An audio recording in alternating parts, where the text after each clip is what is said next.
नमस्कार, आप exam tour देख रहे हैं। रेलवे की कोई भर्ती हो, वह चाहे ग्रुप डी हो, रेलवे जेई हो, आरपीएफ हो या एनटीपीसी हो या एलपी हो या टेक्नीशियन हो, लगभग सब में यदि सिलेबस की बात करिएगा तो कुछ सिलेबस कॉमन है।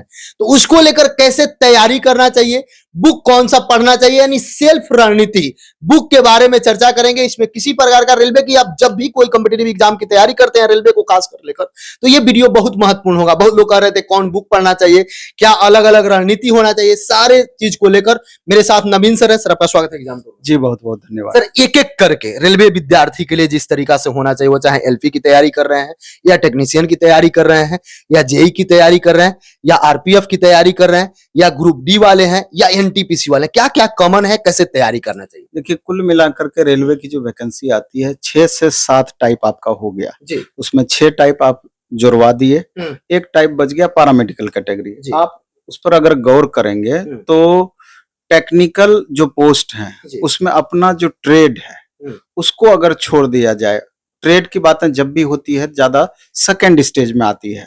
हर चाहे जेई का आप ले लीजिए, एएलपी का ले लीजिए, हर जो एग्जाम है उसमें सेकंड स्टेज में जिसमें ट्रेड से रिलेटेड पूछा जाता है या ब्रांच से रिलेटेड, वो सेकंड स्टेज में होता है। लेकिन लगभग फर्स्ट स्टेज जो होता है बहुत अंतर उसके सिलेबस में नहीं होता है और लेवल में भी बहुत अंतर आपका नहीं है।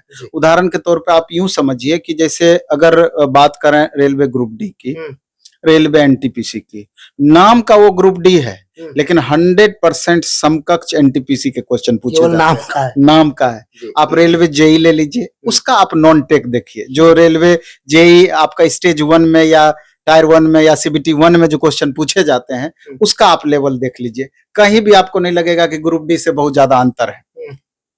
इस हिसाब से आपको जोड़ना है। साइंस का लेवल देखिए, मैथ का लेवल देखिए, रीजनिंग का लेवल देखिए, अन्य जीएस का लेवल देखिए। नाम का खाली अलग अलग पोस्ट है, सिमिलर सब्जेक्ट में लेवल सबको आपको सिमिलर होना है। हमेशा जब भी हम वीडियो बनाते हैं एक बात आपको हम जरूर बोलते हैं कि 2019 के पहले उसको आप हटा लीजिए, इसमें 19 से पहले का टोटल। हाँ, और 2019 से उसको काउंट करना है लेवल एक तरीके से, क्योंकि हाल के दिनों में बहुत ज्यादा बदलाव हुआ है। टीसीएस एग्जाम कंडक्ट कर रही है या कोई भी दूसरी एजेंसी भी अब कंडक्ट करेगी तो लेवल निश्चित रूप से मेंटेन रखने का प्रयास करेगी।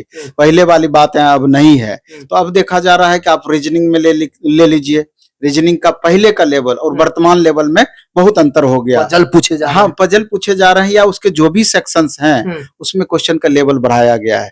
और अगर इसको एसएससी से भी अगर आप तुलना कर देते हैं, अब लेवल सबका सिमिलर आ गया है। एसएससी भी टीसीएस कंडक्ट कर रही थी, रेलवे भी टीसीएस कंडक्ट कर रही थी, इसलिए लेवल अब आपका मैच कर रहा है। तो कहने का सारांश मेरा यही हुआ कि प्रीवियस ईयर एएलपी हो, रेलवे एएलपी हो, ग्रुप डी हो, फिर एनटीपीसी हो, टेक्नीशियन हो, जो भी पोस्ट हैं उसके नॉन टेक को आप एक जगह कलेक्ट कर लीजिए और उसको एक बार नहीं कई बार उसको बनाइए।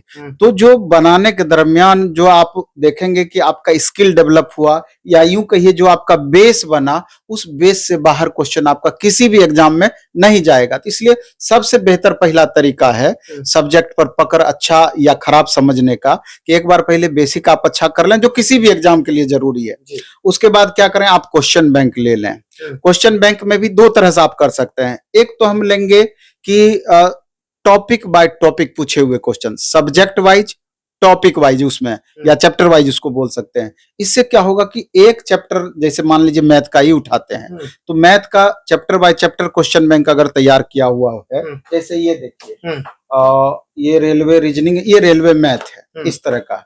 इसमें क्या है आपका, इसमें क्या खासियत? इसमें खासियत यही है कि देखिए ALP, technician, RPF, JE, NTPC, group D 2018 से लेकर 2022 तक के 3000 प्लस क्वेश्चन का एक जगह संग्रह है। 3000? हाँ। इसमें क्या है कि अगर हम इसको उठा लेते हैं तो इसका कंटेंट से आपको पता चल जाएगा। ये देख लीजिए कि अलग अलग सीटिंग का इसमें क्वेश्चन है। ये तो आपका हो गया कि सीटिंग बाय सीटिंग इसमें क्वेश्चन है। ये सेकंड स्टेज में आपको इससे प्रैक्टिस करना है। इससे पहले स्टेज में क्या करना है, इसी में हमारा सब्जेक्ट वाइज और चैप्टर वाइज आता है क्वेश्चन में। इस चैप्टर वाइज बनाने से क्या होगा कि जब उसमें टाइप वाइज भी आपका क्वेश्चन दिया हुआ है, जब एक बार पूरा चैप्टर आप अच्छे से बना लेंगे तो उस चैप्टर का पूरा आपका कंसेप्ट क्लियर हो जाएगा। इसी तरीके से दूसरे चैप्टर, तीसरे चैप्टर, पूरा बुक बना लिए, पूरा कंसेप्ट क्लियर हो गया, तब जाकर के ये सिटिंग बाय सिटिंग उसी सब्जेक्ट का अगर आप प्रैक्टिस करते हैं तो पहले से हमारा बनाया हुआ है चैप्टर वाइज, इसको सिटिंग बाय सिटिंग का मतलब हुआ कि एक ही सिटिंग में लगभग 20-25 तरह का क्वेश्चन आपको मिलेगा। तो देखिएगा परफॉर्मेंस आपका मैक्सिमम रहेगा, परफॉर्मेंस मैक्सिमम रहेगा। और इतना जिस समय कर लेंगे तो आपको 2 महीना लगेगा, 2.5 महीना एक बुक को समाप्त करने में, अगर अच्छे से सीरियसली आप 2 घंटा टाइम देते हैं एक सब्जेक्ट में तो। लेकिन क्वेश्चन आपसे 90%, मोर देन 90% बनेगा ही बनेगा, इसकी गारंटी है। सेम चीज रीजनिंग में भी करना है, सेम चीज साइंस में भी करना है, अन्य पेपर में भी करना है। इस तरीका से बुक रीजनिंग का भी है, साइंस का भी, सबका है। तो मेरा कहने का आशय ये है कि, और देखिएगा इसका डिस्कशन भी जो दिया हुआ है, इतना बेहतरीन तरीके से डिस्कशन दिया हुआ है। अगर साइंस के डिस्कशन का ही हम बात करें, अगर एक क्वेश्चन का डिस्कशन दिया हुआ है तो उससे रिलेटेड कम से कम 20 से 25 नया क्वेश्चन आपका तैयार होगा। इतना ज्यादा उसका डिटेल दिया हुआ रहता है, उससे रिलेटेड क्वेश्चन का डिटेल दिया हुआ रहता है। तो इसे लेकर तमाम वैसे छात्र जो कभी भी प्लेटफॉर्म का, रुक्मिणी प्रकाशन का बुक बनाए होंगे, तो ये कमेंट जरूर करें जो बात हम बोल रहे हैं वो अक्षरशः सही है अथवा नहीं है। तो इस हिसाब से अगर मैथ, रीजनिंग, साइंस का अच्छे से प्रैक्टिस कर लिया जाए और करंट अफेयर्स में फॉर्मेट इसका फिक्स कर दिया गया है, जिस हिसाब से पूछा जाता है क्वेश्चन, उस हिसाब से इसमें पूरा डिटेल दिया हुआ है कि बहुत अधिक आपको पढ़ना नहीं पड़ेगा और पर मंथ उसमें ऐड किया जाता है क्वेश्चंस, उसको भी कर लेंगे तो शॉर्ट टर्म में आपका इसका लाभ मिल जाएगा। तो पहले क्या करना है, पहले चैप्टर वाइज पहले एक बार बना लेना है, फिर उसके बाद सिटिंग बाय सिटिंग बना लेना है, इसके बाद प्रैक्टिस वर्कबुक बनाना है। तो चाहे आप एएलपी का ले लें, उसका भी अपना प्रैक्टिस वर्कबुक आया हुआ है, टेक्नीशियन का ले लें, उसका भी प्रैक्टिस वर्कबुक आया हुआ है, फिर उसके बाद आरपीएफ, एसआई, कांस्टेबल का प्रैक्टिस वर्कबुक आया है, सबका आपको क्वेश्चन बैंक भी आया हुआ है। तो कंटेंट का किसी भी सूरत में कोई भी कमी नहीं है, चाहे आप जेई का ले लें, एएलपी टेक्नीशियन का ले लें, फिर आरपीएफ, एसआई का ले लें, कंटेंट का कहीं भी कमी नहीं है, बस पढ़ने वाला चाहिए। यानी कि अगर अभी से अगर 8 घंटे 9 घंटे का अगर रूटीन बना करके लगातार हम पढ़ाई करते हैं, प्रैक्टिस करते हैं, रिवीजन करते हैं, तो मेरे ख्याल से गारंटी है कि आप मैक्सिमम स्कोर कर पाएंगे, मोर देन 80% स्कोर कर पाएंगे। और जिस समय 80% स्कोर कर दिए, गारंटी है कि किसी भी रेलवे के एग्जाम में आपका रिजल्ट रुकेगा नहीं। सर मतलब आप जैसे बताए कि रीजनिंग कोई ले तो पहले चैप्टर वाइज पढ़ लें, उसके बाद आप जो पूछा गया प्रश्न है सिटिंग वाइज वो बना ले, मैथ्स उस तरीका से कर ले, साइंस उस तरीका से कर ले। 6 बुक यहाँ समाप्त हुआ। अगर एक बुक आप सेट लगा लेते हैं तो आपका कल्याण एकदम 100%। और इतना कर सकते हैं। ये आप क्या करिए, जैसे कि 1 घंटा हमको मैथ पे समय देना है चैप्टर वाइज पे, 1 घंटा रीजनिंग पे देना है, 1 घंटा साइंस पे देना है, 1 घंटा जनरल करंट वगैरह सब मिला पढ़ना है, 4 घंटा ऐसे हो गया। तो 4 घंटे में आप अगर रेगुलर बेसिस पे टाइम दीजिएगा, ऐसे आप बाकी अलग से एक प्रैक्टिस वर्कबुक भी डेली बना सकते हैं। और जो आपने पढ़ाई किया इसी का 2 घंटा आप ग्रुप डिस्कशन भी कर सकते हैं, तब भी 2 घंटे आपके पास समय बच जाएगा। और एक चैप्टर कोशिश करना है कि डेली हम करें, थोड़ा प्रेशर आप पर लगेगा, लेकिन एक चैप्टर आप डेली करें। अगर एक चैप्टर नहीं भी कर पाते हैं तो 2 दिन में एक चैप्टर जरूर करें।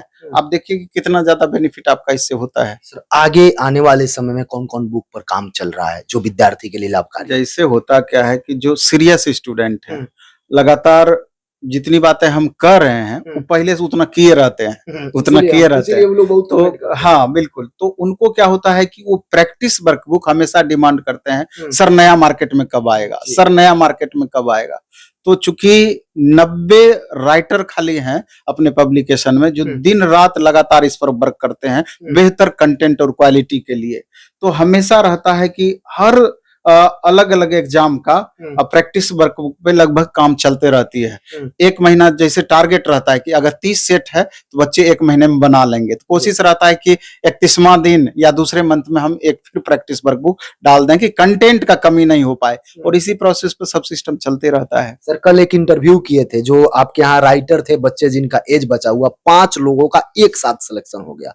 सर उन विद्यार्थी का मैं भी इंटरव्यू किया, वो लोग बता रहे थे कि हम रुक्मिणी में कंटेंट राइटर का काम कर पढ़ते हैं, और पांचों मित्र थे, पांचों का सिलेक्शन हो गया। कई सारे लोग का तो पटना हाई कोर्ट असिस्टेंट में हुआ, कई लोग का रेलवे में हुआ था, कई लोग का टीचर में हुआ। इस तरीके से क्या उतना करते हैं? हम तो यही समझते हैं, मेरे 22 साल 24 साल के करियर में हम तो यही देखे हैं कि जो भी छात्र, चूंकि सबका क्वालिटी कमोबेश ऊपर नीचे हो सकता है, लेकिन जो भी छात्र ईमानदारी पूर्वक लगे हुए हैं, में भी तुरंत सफलता ना मिले, लेकिन अगर सही तरीके से ईमानदारी पूर्वक लगे हुए हैं, देर जरूर होता है लेकिन रिजल्ट की गारंटी रहती है। इसमें नहीं हुआ तो उसमें, उसमें नहीं हुआ तो उसमें, क्योंकि वो लगातार सीखते रहते हैं। हर एग्जाम से वो कुछ ना कुछ सीख लेते हैं और वो चीज ऐड होते चला जाता है।